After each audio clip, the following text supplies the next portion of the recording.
तो हमारे सिलेबस का लास्ट टॉपिक जो है वो है पोलराइजेशन। ओके, अब पोलराइजेशन क्यों इतना इम्पोर्टेंट है? हम लोग ने देखा, अब इसके पहले बात की हम लोग ने इंटरफेरेंस और डायफ्रैक्शन की, राइट? और ये हम लोग ने देखा कि वेव नेचर ऑफ लाइट जो है, राइट, ये ही बेसिस है ये दे दो चीजों को एक्सप्लेन करने के लिए, राइट? तो इंटरफेरेंस और डायफ्रैक्शन ये दोनों वेव प्रॉपर्टीज है, राइट? यानी कि ये इंडिकेटर्स है कि लाइट जो है वेव है, राइट? और हम लोग ने इसके पहले भी बात की कि ये इंटरफेरेंस और डायफ्रैक्शन आपको सभी किस्म के वेव्स के साथ दिखेगा, राइट? क्योंकि इसमें बेसिकली सुपरपोजिशन ऑफ वेव्स हो रहा है। तो आपके पास कोई भी किस्म के लाइट वेव्स है, फॉर एग्जांपल आपके पास साउंड वेव्स है, या आपके पास लाइट है, या आपके पास इलेक्ट्रिक वेव्स भी अगर है, इलेक्ट्रिक सिग्नल्स, ये सभी वेव्स जो है आपको बताएंगे इंटरफेरेंस और डायफ्रैक्शन। क्योंकि सभी के लिए क्या है बॉटम लाइन या फिजिकल प्रोसेस क्या है? ये है सुपरपोजिशन, राइट? तो सुपरपोजिशन ऑफ वेव्स सभी किस्म के वेव्स के साथ होगा। तो आप इंटरफेरेंस और डायफ्रैक्शन साउंड के साथ कर सकते हैं। दो स्पीकर्स को अलग अलग सेपरेशन पे डाल के उनके बीच में चलने से आपको साउंड का हो सकता है।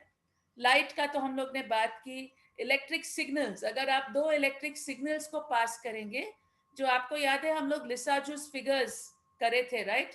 एक्स वाई डायरेक्शन में दो सिग्नल्स है, राइट, जिसके साथ लिसाजूस फिगर्स है। वो हम लोग लैब में हम लोग यूज करते हैं वो इलेक्ट्रिक सिग्नल्स के साथ। तो इलेक्ट्रिक सिग्नल्स भी अगर आप नॉर्मल एसी पावर सप्लाई लेंगे तो आपको मालूम है कि वो ई नॉट साइन ओमेगा टी उस किस्म का वेव आता है, राइट, हमारे एसी पावर सप्लाई से। तो एसी पावर सप्लाई से भी हमें इंटरफेरेंस और डायफ्रैक्शन हम लोग कर सकते हैं। यानी कि लिसाजूस फिगर्स का जो एक्सपेरिमेंट है, जो हम लोग अभी नहीं कर रहे हैं क्योंकि उसके लिए सीआरओ की जरूरत है, वो वाले में भी इलेक्ट्रिक सिग्नल से भी होता है। तो इंटरफेरेंस और डायफ्रैक्शन ये दोनों फिनोमिना है जिससे हमें मालूम पड़ता है कि लाइट जो है ये एक वेव है, क्योंकि सिर्फ वेव्स के केस में ये फिनोमिना होते हैं। पोलराइजेशन की क्या अहमियत है? पोलराइजेशन से ये हमें मालूम होता है कि लाइट जो है ये एक ट्रांसवर्स वेव है, राइट? तो ट्रांसवर्स वेव का मतलब हम लोग अभी मैं बात करूंगी पोलराइजेशन के लिहाज से, लेकिन ये सिर्फ ट्रांसवर्स वेव्स आपको बताएंगे पोलराइजेशन। तो फॉर एग्जांपल आपको साउंड वेव में आपको नहीं आएगा पोलराइजेशन, राइट? साउंड वेव्स को आप पोलराइज नहीं कर सकते हैं। इलेक्ट्रिक वेव्स को आप पोलराइज कर सकते हैं, राइट? तो सिर्फ ट्रांसवर्स वेव्स में आपको पोलराइजेशन आएगा। अब ट्रांसवर्स और लॉन्गिट्यूडनल वेव्स के बारे में हम लोग इसके पहले भी बात कर चुके। मैं फिर से आपके पास साथ वो रिपीट करूंगी। ये है ट्रांसवर्स वेव्स और ये है लॉन्गिट्यूडनल वेव्स, राइट? ये दो किस्म के वेव्स है। ट्रांसवर्स वेव्स में क्या होता है, आपका जो वाइब्रेशन है और प्रोपगेशन जो है ये दोनों परपेंडिकुलर होते हैं, राइट? तो जैसे मैंने आपको इसके पहले एग्जांपल दिया था हमारे पानी के, राइट? पानी में जब आप पत्थर डालते हैं तो आपका जो वेव होता है वो प्रोपगेट होता है इस किस्म से अंदर से बाहर, राइट? लेकिन वाटर मॉलिक्यूल्स जो है ये ऊपर नीचे ऑसिलेट करते हैं, right? Surface of the water के ऊपर नीचे से ऑसिलेट होते, यानी कि के जो है आपका डायरेक्शन ऑफ प्रोपगेशन है और विब जो है ये आपका डायरेक्शन ऑफ वाइब्रेशन है। तो ट्रांसवर्स वेव्स में के और वाइब्रेशन परपेंडिकुलर रहते हैं। लॉन्गिट्यूडनल वेव्स का जो एग्जाम्पल है वो हमारे साउंड वेव्स का है। साउंड वेव्स में क्या हो जाता है, ये हवा है, इसमें होता है आपको कंप्रेशन और फिर आपको होता है रेरिफैक्शन, राइट? यानी कि यहाँ पे आपके पास जो एयर है ये दब जाता है, कंप्रेस होता है, ये वाले में वो रेरिफाई होता है, राइट? तो लॉन्गिट्यूडनल वेव्स में क्या होता है, आपको डेंसिटी फ्लक्चुएशन होता है। यानी कि यहाँ डेंसिटी आपको लो है, यहाँ डेंसिटी आपको हाई है, लो है, हाई है, एक्सेट्रा। तो आपका जो डायरेक्शन ऑफ प्रोपगेशन जो है ये इस तरह से है। और आपका जो कंप्रेशन रेरिफैक्शन भी है ये भी सेम डायरेक्शन में है। तो लॉन्गिट्यूडनल वेव्स में आपका वाइब्रेशन और डायरेक्शन ऑफ प्रोपगेशन दोनों सेम डायरेक्शन में होते हैं, राइट। और ट्रांसवर्स वेव्स में ये दोनों परपेंडिकुलर होते हैं, राइट। तो साउंड जो है ये एक लॉन्गिट्यूडनल वेव है। सो लॉन्गिट्यूडनल के लिए एग्जाम्पल हम लोग लिख सकते हैं साउंड। ट्रांसवर्स वेव के लिए एग्जाम्पल हम लोग लिख सकते हैं लाइट। और जैसे मैंने आपको बताया कि पोलराइजेशन ये एक खास प्रॉपर्टी है जो सिर्फ ट्रांसवर्स वेव्स में दिखाई देता है, राइट। अब हम लोग बात करेंगे कि आखिर ये पोलराइजेशन है क्या। अब हमें मालूम है कि लाइट जो है ये एक इलेक्ट्रोमैग्नेटिक वेव है। उसका मतलब क्या है कि लाइट में एक ई वेक्टर रहता है, ये आपका इलेक्ट्रिक वेव है। ये है आपका बी वेक्टर, ये आपका मैग्नेटिक वेव है। और एक थर्ड वेक्टर रहता है जो परपेंडिकुलर रहता है, और ये है आपका प्रोपगेशन, राइट। और हमें मालूम है कि हमेशा ये के जो है परपेंडिकुलर होता है ई से, जो परपेंडिकुलर होता है बी से, राइट। तो हम लोग आप अपनी उंगलियों से आप आराम से ये कर सकते हैं, राइट। यानी कि के ई बी को परपेंडिकुलर कर सकते हैं, राइट। तो मैं आपको एक मिनट वो बताऊंगी। मैम यहाँ पे के क्या चीज है? ये भी डायरेक्शन ऑफ प्रोपगेशन है क्या? के जो है डायरेक्शन ऑफ प्रोपगेशन है, राइट। ई जो है आपका ई वेक्टर है, और बी जो है आपका मैग्नेटिक फील्ड है, राइट। क्लियर है ना? तो अभी यस मैम। आपको दिखाती हूं मैं। ये है और आपस में हम आपको लोग मेरा नीचे ब्राउजर दिख रहा है ना? आपको मेरा यस मैम ब्राउजर दिख दिख रहा रहा है। है? Yes ma'am. Very good. तो अब ये ब्राउजर में देखिए, ये है इलेक्ट्रोमैग्नेटिक फील्ड। यानी कि देखिए ये है आपका इलेक्ट्रिक फील्ड, ये है आपका मैग्नेटिक फील्ड, और ये है आपका ट्रैवलिंग डायरेक्शन, राइट। और ये तीन वेक्टर्स जो है ये हमेशा हमेशा हमेशा परपेंडिकुलर रहते हैं एक दूसरे से, ओके। तो ये एक इसी को हम लोग बुलाते हैं इलेक्ट्रोमैग्नेटिक वेव, राइट। अब तो मैं आपको इसका एक मिनट मैं आपको एनिमेशन दिखाना चाह रही हूँ, तो आप जरा इसको देखें और मैं आपको ये वाला दिखा देती हूँ। तो हम लोग क्या कर रहे थे कि ईएम वेव्स किस तरह से प्रोपगेट होते हैं, राइट। तो ये आप देख सकेंगे इसमें। तो ये है हमारा इलेक्ट्रोमैग्नेटिक वेव, राइट, जिसमें हम लोग ने कहा कि हर चीज एक दूसरे से परपेंडिकुलर होती है, राइट। और इसीलिए ये अच्छा, ये आप लोग, ये हम लोग इसके बारे में, अरे यहाँ शायद ये है एक वेक्टर। तो आपको यहाँ आपको एनिमेशन दिखा रहे हैं ये इलेक्ट्रोमैग्नेटिक वेव का। तो ये जो ई वेक्टर है आपको लाल रंग में दिखाई दे रहा है, और आपको बी वेक्टर जो है ये आपको ब्लू रंग में दिखाई दे रहा है, राइट। तो यहाँ से देख रहे हैं आप, इलेक्ट्रिक वेक्टर जो है ये produce changing electric field produce करती है मैग्नेटिक फील्ड, और चेंजिंग मैग्नेटिक फील्ड प्रोड्यूस करती है इलेक्ट्रिक फील्ड, राइट। तो इसीलिए आपको ये दोनों परपेंडिकुलर है, ठीक है। ये डायरेक्शन में है, यानी कि वाई डायरेक्शन में है, और ये ब्लू वाला जो है आपको एक्स डायरेक्शन में है, राइट। और आपका तो ये आपको फैराडे लॉरेंस लॉ के साथ बता रहे हैं, लेकिन इन शॉर्ट ये हमेशा परपेंडिकुलर रहेंगे, राइट। ये मैं अच्छा, मे बी ये वाला बेहतर है। तो आपको ये तीनों चीजें जो है ये आपको हमेशा परपेंडिकुलर रहेंगे। तो ये है आपका इलेक्ट्रोमैग्नेटिक वेव, ये है आपका इलेक्ट्रिक फील्ड, राइट, ये है आपका मैग्नेटिक फील्ड, और आपका प्रोपगेशन वेक्टर उससे परपेंडिकुलर होता है, ठीक है।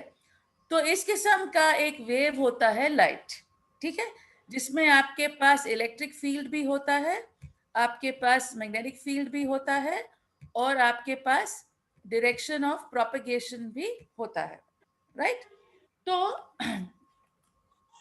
तो इन शॉर्ट आप अगर देखेंगे तो आपको, जैसे मैंने आपको बताया, यहाँ आपका वेरी हो रहा है बी वेक्टर, यहाँ आपको वेरी हो रहा है ई वेक्टर, राइट। तो ये जो तीनों चीजें हैं ये हमेशा 90 डिग्रीज टू ईच अदर पे रहेंगे, सभी 90 डिग्रीज पे रहेंगे, ठीक है। अब नॉर्मल लाइट वेव्स में क्या होता है, ये के वेक्टर तो फिक्स्ड होता है, राइट, लेकिन ये ई और बी क्या है, ये जो है ये रैंडमली अपना डायरेक्शन चेंज करते रहते हैं, राइट। रैंडमली अपना डायरेक्शन चेंज करते रहते हैं इस तरह से कि हमेशा तीनों परपेंडिकुलर रहते हैं। बोलो कौन क्या पूछ रहा है, कोई कुछ बात? अच्छा ठीक है। तो ये रैंडमली अपना डायरेक्शन चेंज करते हैं और इसको हम लोग बोलते हैं अनपोलराइज्ड लाइट, राइट। तो अनपोलराइज्ड लाइट में क्या हो जाता है, आपका के वेक्टर तो फिक्स्ड है, डायरेक्शन ऑफ प्रोपगेशन, लेकिन आपका ई और बी वेक्टर जो है ये जो है ये रैंडमली अपना डायरेक्शन चेंज करते रहते हैं, राइट। अब पोलराइज्ड लाइट का मतलब क्या है, पोलराइज्ड लाइट में सपोजिंग किसी तरह से हम लोग ई वेक्टर, सपोजिंग किसी तरह से हम लोग ई वेक्टर या बी वेक्टर को रिस्ट्रिक्ट करेंगे, राइट, यानी कि उसका डायरेक्शन फिक्स्ड कर देंगे, राइट।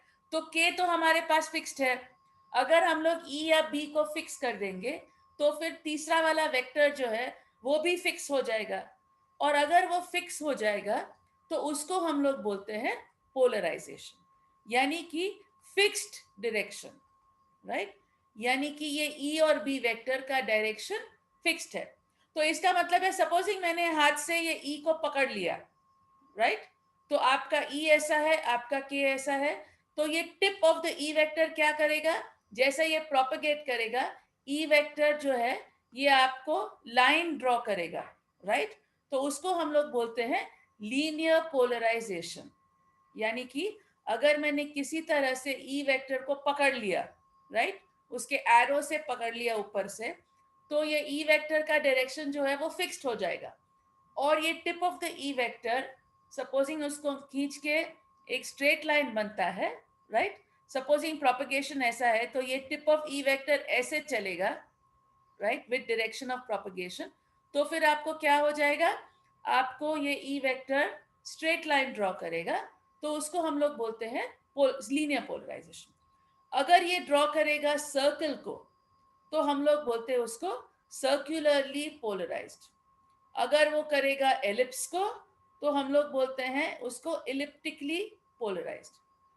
तो बेसिकली तीन काइंड्स ऑफ पोलराइजेशन रहते हैं, एक है आपका लीनियर, एक है आपका, एक्चुअली दो टाइप बोलेंगे आप, एक है आपका एलिप्स, और अगर एलिप्स में a is equal to B तो वो हो जाएगा आपका सर्कल, करेक्ट। सर्कल जो है ये स्पेशल केस है एलिप्स का ही, इसमें a is equal to B, right.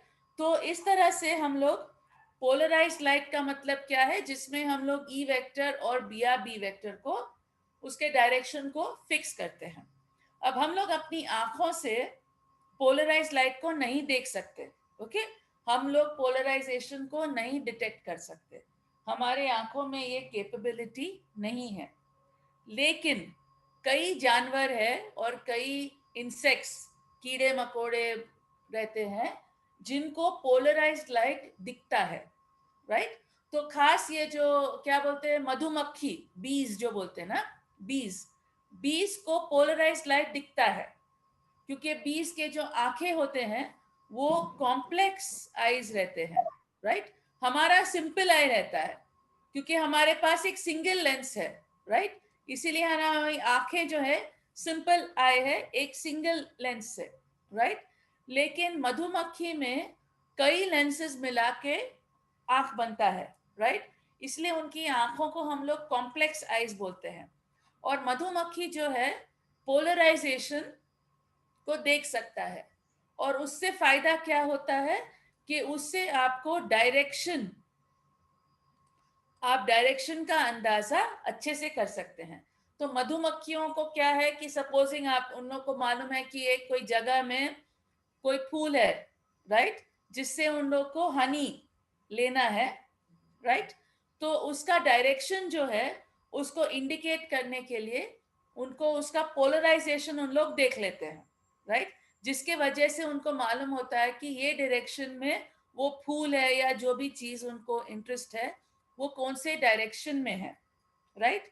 तो अगर हमारे पास पोलराइज्ड आंखें होती थी, यानी कि आंखें जो पोलराइज्ड लाइट देख सकते थे, तो हम लोग डायरेक्शन सिम्त का अंदाजा बहुत अच्छी तरह से कर सकते थे, जैसे मधुमक्खियां करते हैं, राइट?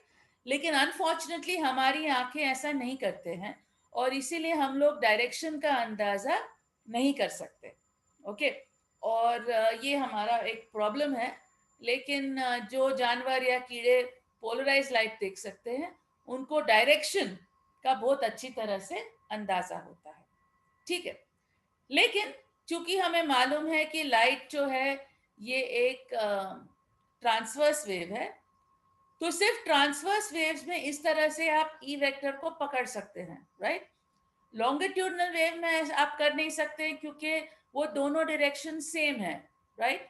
प्रोपगेशन और वाइब्रेशन दोनों का डायरेक्शन सेम है और इसीलिए आप उनको पोलराइज नहीं कर सकते। तो साउंड वेव्स को हम लोग पोलराइज नहीं कर सकते, लाइट वेव्स को, इलेक्ट्रिक वेव्स को, ये सभी वेव्स को हम लोग पोलराइज कर सकते हैं, ठीक है? अब पोलराइजेशन पाने के कौन से तरीके हैं, किस तरह से हम लोग पोलराइज लाइट को प्रोड्यूस कर सकते हैं, राइट? तो पहले वाला तरीका ये हम लोग बोलेंगे कैसे हम लोग प्रोडक्शन ऑफ पोलराइज लाइट। तो पहले वाला जो है वो सिंपलेस्ट है, वो है हमको इन लोग बोलते हैं हम लोग इससे ट्रांसमिशन। ट्रांसमिशन का मतलब क्या है? अब आप जरा देखिए, पोलराइज अनपोलराइज लाइट को जब हम लोग ड्रॉ करते हैं तो हम लोग इस तरह से उसको ड्रॉ करते हैं, यानी कि हम लोग बताते हैं कि ये कोई भी डायरेक्शन में वाइब्रेशंस हो सकता है। तो अनपोलराइज लाइट को हम लोग ऐसे ड्रॉ करते हैं, राइट?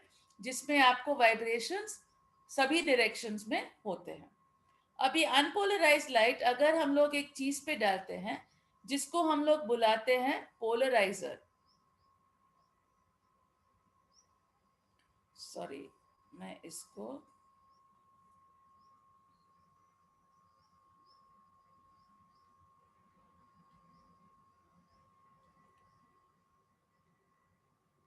नहीं, ये मैं इसको ड्रॉ ही कर लूंगी, चलिए।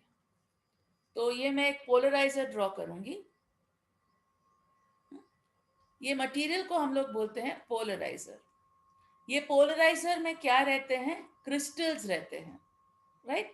अब क्रिस्टल्स क्या है, हम लोग नेक्स्ट ईयर आप लोग बात करेंगे क्रिस्टल्स के बारे में। तो क्रिस्टल्स है फॉर एग्जांपल जैसे शक्कर है, नमक है, इनमें एक बहुत वेल डिफाइंड स्ट्रक्चर रहता है, ओके? यानी कि एटम्स और मॉलिक्यूल्स बहुत फिक्स्ड डायरेक्शंस में होते हैं, राइट? और इसीलिए जब ये पोलराइजर पे लाइट पड़ता है तो ये सभी वाइब्रेशंस को पास करने नहीं देता, सिर्फ वो वाइब्रेशंस को पास करने देता है। फॉर एग्जाम्पल ये डायरेक्शन में, राइट? तो वो सिर्फ एक डायरेक्शन, कोई की एक डायरेक्शन के वाइब्रेशंस को पास करने देता है। और इसीलिए जब ये लाइट पोलराइजर पे पड़ता है तो इसमें से जो निकलता है लाइट, ये ऐसा निकलता है। तो ये है पोलराइज्ड लाइट, राइट? तो हम लोग ने देखा कि आपका इंसिडेंट लाइट है, सपोजिंग इसकी इंटेंसिटी आई नॉट है, राइट? अब ये पड़ता है पोलराइजर पे और ये पोलराइजर क्या करता है? सिर्फ एक कोई डायरेक्शन के वाइब्रेशंस को परमिट करता है, राइट? और देयरफॉर इसमें से कुछ ये निकलता है, तो एक आई इंटेंसिटी का निकलता है। तो ये आई जो है ये बेसिकली आपको अगर यहाँ से मैं एक एंगल बनाऊंगी थीटा, थीटा क्या है? एंगल बिटवीन डायरेक्शन, क्या डायरेक्शन में लाइट जा रहा था, और ये एंगल को हम लोग बोलते हैं एंगल ऑफ पोलराइजेशन। यानी कि पोलराइजर का जो भी एंगल है उसके एंगल को हम लोग एंगल ऑफ पोलराइजेशन बोलते हैं। तो ये एक थीटा होता है, राइट? और इसीलिए मैम एक मिनट, हाँ, और इसीलिए जो जो बाहर लाइट निकलेगा उसकी इंटेंसिटी आई होगी, जिसको हम लोग बोलते हैं I is equal to I naught cos square theta. तो ऑब्वियसली अगर थीटा इज इक्वल टू 0 तो cos square theta is equal to 1, यानी कि I is equal to I naught. But अगर थीटा इज इक्वल टू 90 तो cos square theta is equal to 0 and therefore I is equal to 0। और इसको हम लोग नाम देते हैं मैलिस लॉ। बोलिए क्या पूछ रहे थे आप? मैम ये थीटा जो एंगल है ये किस किस के बीच में रहेगा? ये एंगल है theta between direction of propagation and polarising angle. यानी कि ये देखिए एक छन्नी के जैसा है। पोलराइजर क्या है? ये एक छन्नी के जैसा है जो सिर्फ एक डायरेक्शन के लाइट को परमिट करेगा, बाकी के डायरेक्शन को परमिट ही नहीं करेगा। क्यों नहीं करेगा? क्योंकि वो एक क्रिस्टल स्ट्रक्चर से बना है, राइट, जिसके वजह से वो सिर्फ एक डायरेक्शन के लाइट को परमिट करता है, दूसरे डायरेक्शन के लाइट को वो परमिट ही नहीं करता है, राइट। और इसीलिए उसको हम लोग ये है आपका एंगल थीटा, यानी कि कितना एंगल है आपके डायरेक्शन ऑफ प्रोपगेशन और आपका एंगल ऑफ पोलराइजेशन के बीच में। समझ में आया सबको? नहीं? यस मैम आ गया। हाँ, आपका डाउट क्लियर हो गया? थीटा यस जो है मैम। ये है angle between direction of propagation, यानी कि ये और ये रेड वाला लाइन, ये रेड वाला लाइन है आपका पोलराइजिंग एंगल। तो वही मैं बोल रही हूँ कि ये पोलराइजर अगर आप हाथ में कभी पकड़े हैं पोलराइजर को, पोलरॉइड नो फिल्म रहता मैम। है ना काले रंग का, किसी ने देखा है? देखिए नो काले मैम। रंग का फिल्म भी मिलता है। आप लोग छोटे थे जब जब फोटोज भी और इंस्टेंट फोटोज निकलते थे, इमीडिएटली फोटो आप निकाल सकते थे। आप लोग किसी ने देखा है वैसा कैमरा? मूवीज वगैरह में देखा वो कैमरा जी में। मैम देखा है। हाँ, तो बहुत जमाने पहले ऐसे कैमरास मिलते थे, यानी कि आप फोटो लेते हैं, नीचे से आपको गिर जाता है वो फोटो इमीडिएटली, राइट। ये वो डिजिटल तो रील कैमरास होता के था मैम, पहले की बात है। अब तो वो उसकी रील होता जरूरत था। नहीं है क्योंकि आपको डिजिटल में मिल जा रहा है, आप उसको फॉरवर्ड कर देते। लेकिन ये क्या करता था? प्रिंट कर देता था आपको इमीडिएट फोटो। याद है आपको किसी को? इन शॉर्ट यस ये मैम, है। वो रील निकलता था, रील। हाँ, तो ये पोलराइजर का, इसको जो मैलिस लॉ हम लोग बोलते हैं, इसको अगर आप हाथ में पकड़ेंगे ना और उसके एंगल बदलेंगे तो आपका जो लाइट पेनिट्रेशन है वो बदलते जाएगा। यानी कि कुछ एंगल्स पे वो पूरा काला दिखेगा आपको, और कुछ एंगल्स पे आपको आपको उसमें से लाइट निकलेगा, राइट। तो वो थोड़ा वेरी करता है। अभी आपको आपको ये बताने की, आपको मेरा स्क्रीन दिख रहा है ना? दिख रहा है? Yes ma'am. अच्छा, तो देखिए एक तो हाँ ये भी है, सन ग्लासेस एंड ऑल में भी पोलरॉइड फिल्म डालते हैं, राइट। तो ये जो गॉगल्स जो आप लोग पहनते हैं ना, उसमें भी आपके पास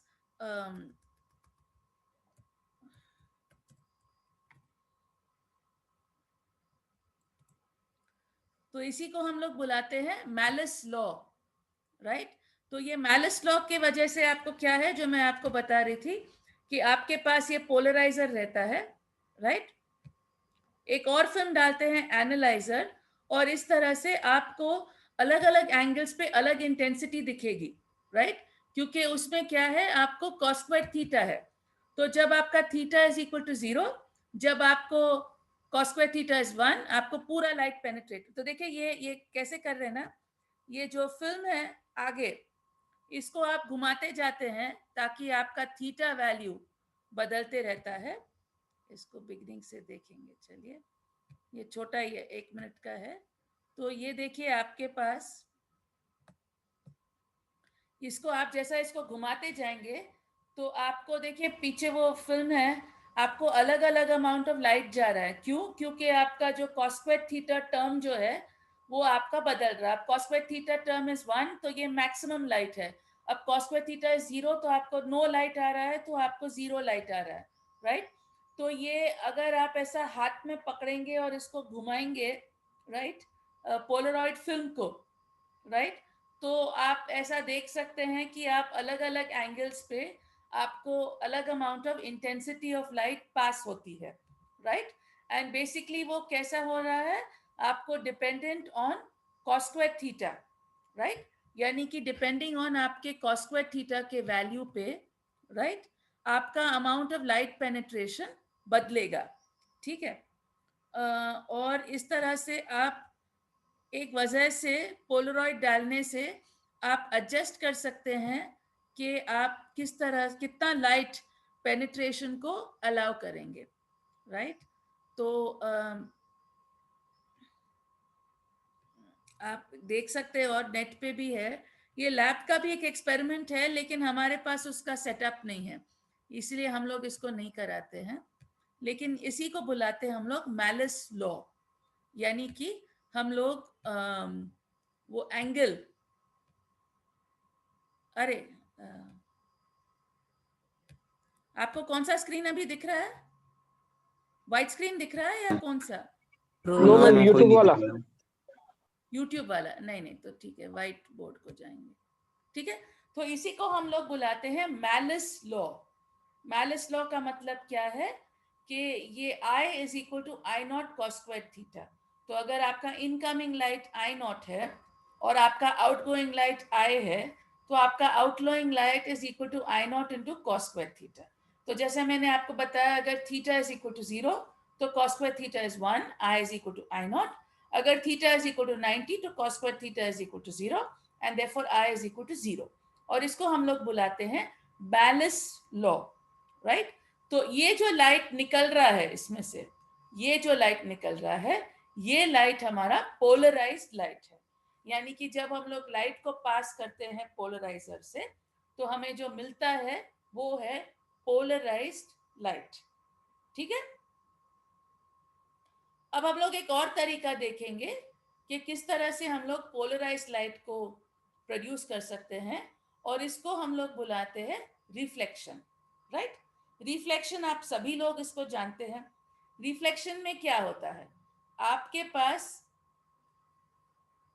कोई सरफेस है, राइट? ये सरफेस पे क्या होता है, लाइट इंसिडेंट होता है, राइट? लाइट इंसिडेंट होता है और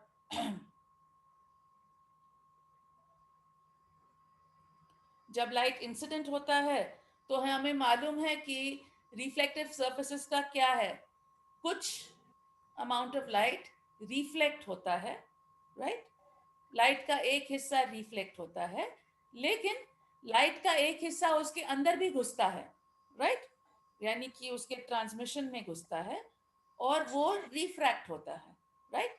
तो ये एक सरफेस है, इसके ऊपर जब लाइट पड़ा तो इसका एक हिस्सा जो है रिफ्लेक्ट होता है, यानी कि अगर ये आई है तो ये भी आई हो जाएगा, और अगर और कुछ हिस्सा रिफ्रैक्ट होता है, करेक्ट? ओके। अब चूंकि लाइट जो है ये एक इलेक्ट्रोमैग्नेटिक वेव है, राइट? हम लोग ऑलरेडी बात कर चुके हैं कि लाइट जो है इलेक्ट्रोमैग्नेटिक वेव है, और इसकी वजह से उसमें दो हिस्से हैं, एक आपका इलेक्ट्रिक है और एक आपका मैग्नेटिक है, मैग्नेटिक वाला है, राइट? और ये दोनों हिस्से जो है जब ये सरफेस पे पड़ते हैं, राइट, तो ये अलग तरीके से बिहेव करते हैं, राइट? एक वो हिस्सा है जो सरफेस को पैरेलल पड़ता है, एक परपेंडिकुलर पड़ता है, राइट? एंड देयरफॉर क्या हो जाता है कि जब लाइट रिफ्लेक्ट होता है, राइट, तो ये लाइट जो है दो हिस्सों में बट जाता है, राइट? और एक को हम लोग बोलते हैं सिग्मा कंपोनेंट और एक को हम लोग बोलते हैं पाई कंपोनेंट, ओके? अब ये सिग्मा और पाई कंपोनेंट क्या चीज है, अभी एक मिनट बोलती हूँ मैं। तो ये इलेक्ट्रिक वेक्टर के देखिए दो हिस्से हो जाता है, ये सरफेस है ना, ब्लू सरफेस, तो एक हिस्सा है जो इससे पैरेलल होता है, इसको दो डायरेक्शंस में रिजॉल्व करते हैं, एक जो है सरफेस के पैरेलल होता है, एक सरफेस के परपेंडिकुलर होता है, राइट? और इसके वजह से है कि ये जो रिफ्लेक्टेड लाइट रहता है इसमें ज्यादा एक सिग्मा कंपोनेंट रहता है, और ये वाले में एक ज्यादा पाई कंपोनेंट रहता है, राइट? अब ये सिग्मा कंपोनेंट और पाई कंपोनेंट में क्या फर्क है, एक मिनट अभी बताएंगे आपको। तो ये जो सिग्मा और पाई कंपोनेंट्स जो है ये दोनों इंडिविजुअली पोलराइज्ड है, राइट? सो ये जो है इंडिविजुअली पोलराइज्ड है। लेकिन नॉर्मल केस में क्या होता है, आपके पास sigma component and pi component दोनों रिफ्लेक्ट होते हैं, मिक्सअप हो जाते हैं, तो आपका लाइट जो है अनपोलराइज्ड रहता है, राइट? लेकिन एक खास एंगल है जिसको हम लोग बुलाते हैं ब्रूस्टर्स एंगल। तो अगर ब्रूस्टर्स एंगल होता है तो आपके रिफ्लेक्टेड रे या आपके रिफ्लेक्टेड रे में क्या है, सिर्फ आपको सिग्मा कंपोनेंट आता है, एस कंपोनेंट, ओके, जो 15% है लाइट का, जो इसमें आएगा। बाकी का जो हिस्सा 85% ऑफ एस कंपोनेंट आपको रिफ्लेक्टेड में चले जाएगा, राइट? तो ये वाले हिस्से में क्या है, आपको 85% ऑफ सिग्मा कंपोनेंट और आपको 100% ऑफ पाई कंपोनेंट, राइट? लेकिन आपके ये रिफ्लेक्टेड रे में आपको सिर्फ सिग्मा कंपोनेंट रहेगा जो 15%। मैं अभी रिपीट करती हूँ। हमें मालूम है कि लाइट में आपके पास ई वेक्टर है और बी वेक्टर है, राइट? तो फॉर एग्जांपल जब लाइट सरफेस पे पड़ता है तो हम लोग इसको दो कंपोनेंट्स में रिजॉल्व कर सकते हैं। एक वो कंपोनेंट है जो सरफेस के पैरेलल होता है और एक कंपोनेंट वो है जो सरफेस के परपेंडिकुलर होता है, राइट? और ये दोनों कंपोनेंट्स अलग तरीके से बिहेव करते हैं जब ये इंसिडेंट होते हैं सरफेस पे, राइट? अब एक खास एंगल है ब्रूस्टर्स एंगल। ये एंगल ऐसा है जिसमें आपके रिफ्लेक्टेड कंपोनेंट में आपके पास सिर्फ एस कंपोनेंट होता है, राइट? और ये जो है, ये दोनों के बीच का जो एंगल है ये आपको 90 डिग्रीज होता है बिटवीन आपका सिग्मा और आपका पाई कंपोनेंट। अब स्नेल्स लॉ तो हमें मालूम है। स्नेल्स लॉ क्या है, वो है sine I by sine R is equal to, supposing इसका रिफ्रैक्टिव इंडेक्स n2 है, इसका रिफ्रैक्टिव इंडेक्स n1 है, तो this is equal to n2 by n1, right? Which is nothing but sine, मैं ये इंस्टेड बोल रही हूँ, ये थीटा पी है। थीटा पी को हम लोग नाम दे रहे हैं ब्रूस्टर्स एंगल। तो ये है sine theta P divided by sine of R, right? लेकिन अगर यहाँ से आप देखेंगे, ये एंगल से आप देखेंगे, तो ये जो आई है ये भी थीटा पी है। So theta P plus 90 plus angle R is equal to 180 degrees, right? And therefore theta p is equal to 180 minus 90 minus r, which is equal to 90 minus r, correct? तो अब इसको मैं substitute करूंगी ये वाले equation में, ये वाले इक्वेशन में। तो अब मुझे क्या आएगा, अब करूंगी तो मुझे आएगा n2 by n1 is equal to sine of theta की p के बदले में मैं लिखूंगी 90 minus r divided by sine of r। अब sine 90 minus r is nothing but cos of r divided by sine of r, right? And therefore sorry, इसको उल्टा करेंगे हम लोग, ये मैं इसको उल्टा करूंगी, ये हम लोग उल्टा ऐसा लिखेंगे, ये आपको आएगा, ये आपका sine theta P minus this thing which is equal to, so आपको this is your sine theta P and sorry, मैंने ये इसको मैंने यहाँ गलती लिखी, सॉरी, ये साइन थीटा पी ही है, तो मैं लिखूंगी sine theta P divided by sine of R which is equal to sine of 90 minus theta p, right? So therefore r is equal to 90 minus theta p. So 90 minus theta p, which is equal to sin theta p divided by cos theta p, which is equal to tan theta p. And therefore tan theta p is equal to n2 by n1, or theta p is equal to tan inverse of n2 by n1. और ये है definition आपके Brewster's angle का, कि Brewster's angle is defined as tan inverse of N2 by N1। अब इसको मैं एक और बार जरा रिपीट करके आपको समझाती हूँ। तो ये हम लोग देख रहे थे एक दूसरा तरीका पोलराइज्ड लाइट को प्रोड्यूस करने का। जी बोलिए। मैम पूरा इरेज करके फिर समझा दीजिए एक बार। अच्छा ये डेरिवेशन में बहुत उसमें घोच-पोच हो गया है। ठीक है, नो प्रॉब्लम, ठीक है। अब हम लोग देख रहे थे एक और तरीका पोलराइज्ड लाइट को प्रोड्यूस करने का, ठीक है। और ये तरीका है हमारा तरीका ऑफ रिफ्लेक्शन, राइट, रिफ्लेक्शन। तो रिफ्लेक्शन से हम लोग प्रोड्यूस कर सकते हैं पोलराइज्ड लाइट को। अब लेट अस से हमारे पास एक सरफेस है, ठीक है। अब ये सरफेस पे लाइट जो है वो इंसिडेंट है, राइट। अब ये लाइट का एक हिस्सा जो है ये डायरेक्टली यहां से रिफ्लेक्ट हो जाएगा, राइट। और एक दूसरा हिस्सा है इसका जो इंस्टेड रिफ्रैक्ट होगा, ठीक है। तो ये मेरा रिफ्लेक्टेड लाइट है, राइट। और ये एक और हिस्सा है जो रिफ्रैक्ट होगा, ओके। अब ये है मेरा angle I, angle of incidence, ठीक है। ये है मेरा एंगल ऑफ रिफ्रैक्शन, ये भी मेरा एंगल आई है क्योंकि ये रिफ्लेक्शन हो रहा है, ठीक है। अब मैंने आपको क्या बताया कि आपके पास लाइट में आपके पास है ई वेक्टर और आपके पास है बी वेक्टर। तो लाइट जब ये सरफेस पे पड़ता है तो इसको हम लोग दो कंपोनेंट्स में रिजॉल्व कर सकते हैं, यानी कि जो ई वेक्टर इसके पैरेलल है और ई वेक्टर जो इसके परपेंडिकुलर है, राइट। और इसी वजह से रिफ्लेक्टेड रे और रिफ्रैक्टेड रे में अलग अलग खासियत होती है, क्योंकि ये जो पैरेलल कंपोनेंट है और परपेंडिकुलर कंपोनेंट है ये थोड़ा अलग। आप लोग शायद बाउंड्री कंडीशंस करे हैं ना लास्ट ईयर। बाउंड्री कंडीशन से आप देख सकते हैं कि ये दोनों कंपोनेंट्स स्लाइटली अलग तरीके से बिहेव करते हैं जब सरफेस पे पड़ते हैं, ओके। तो अब हमारे पास देयरफॉर लाइट के दो कंपोनेंट्स हो जाते हैं। एक को हम लोग बोलते हैं सिग्मा कंपोनेंट, एक को हम लोग बोलते हैं पाई कंपोनेंट, ठीक है। अब रेगुलर में क्या होता है, ये अलग दो हिस्सों में बांटा जाता है, लेकिन रिफ्लेक्टेड रे में सिग्मा कंपोनेंट भी रहता है, पाई कंपोनेंट भी रहता है, और ये दोनों मिक्सअप हो जाते हैं और इसलिए आपको अनपोलराइज्ड लाइट ही मिल जाता है।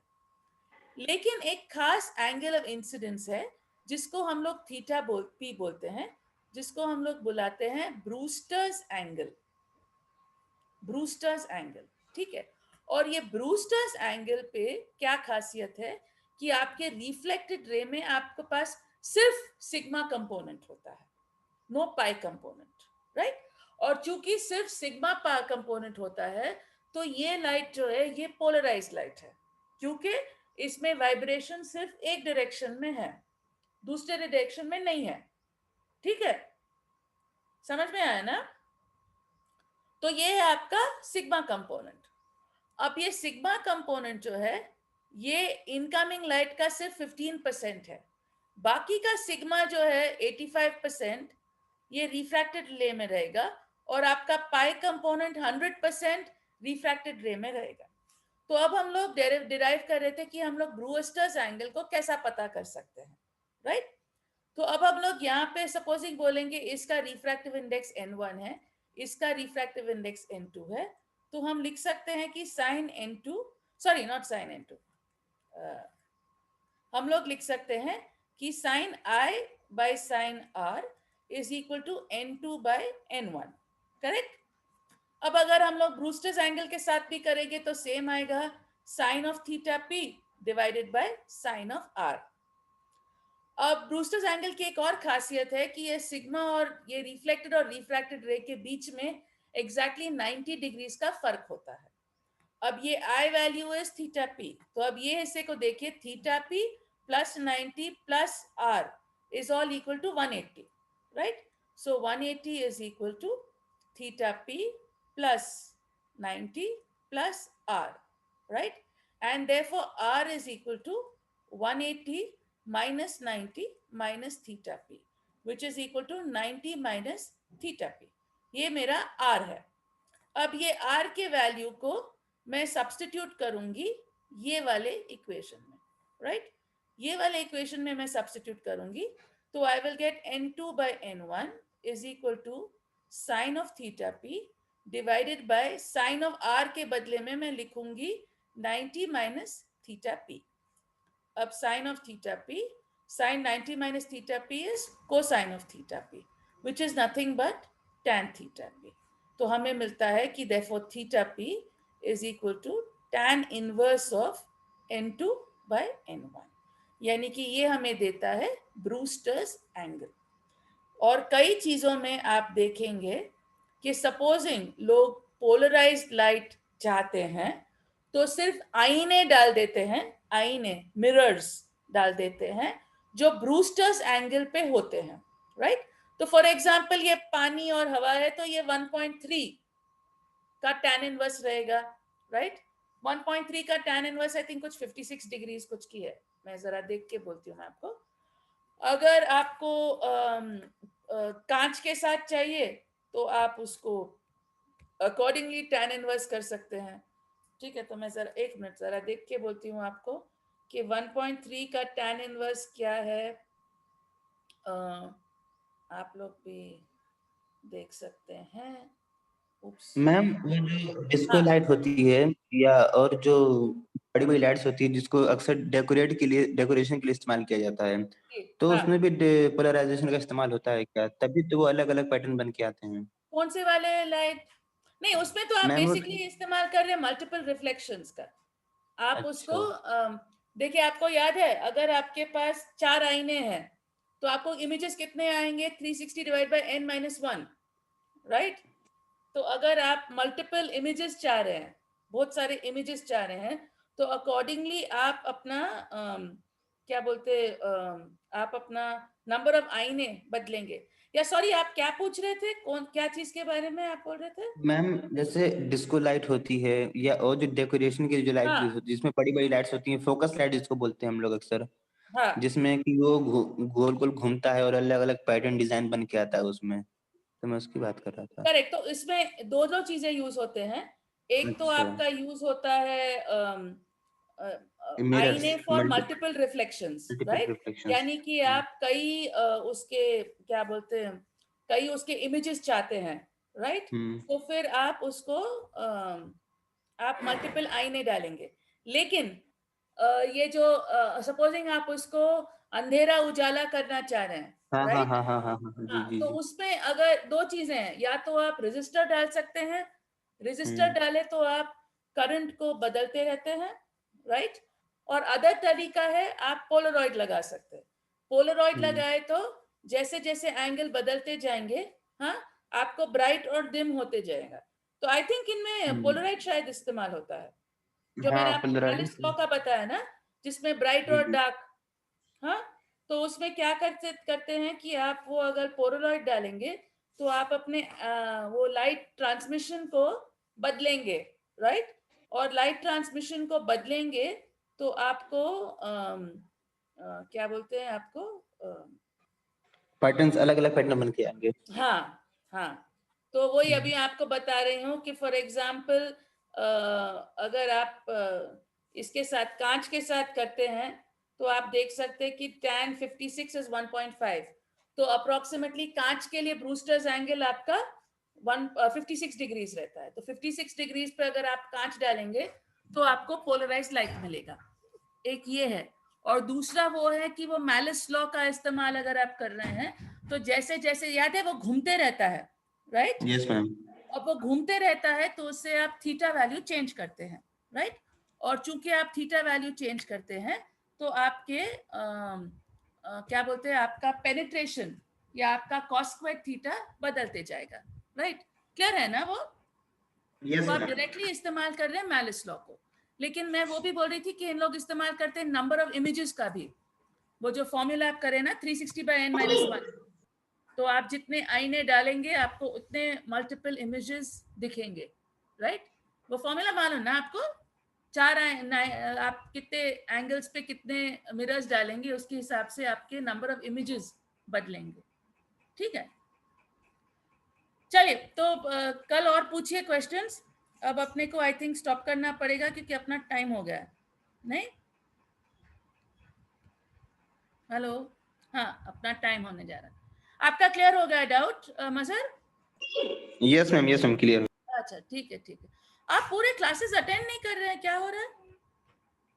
नो मैम रेगुलर तो हैं। अच्छा नहीं नहीं, बीच में आप नहीं थे ना?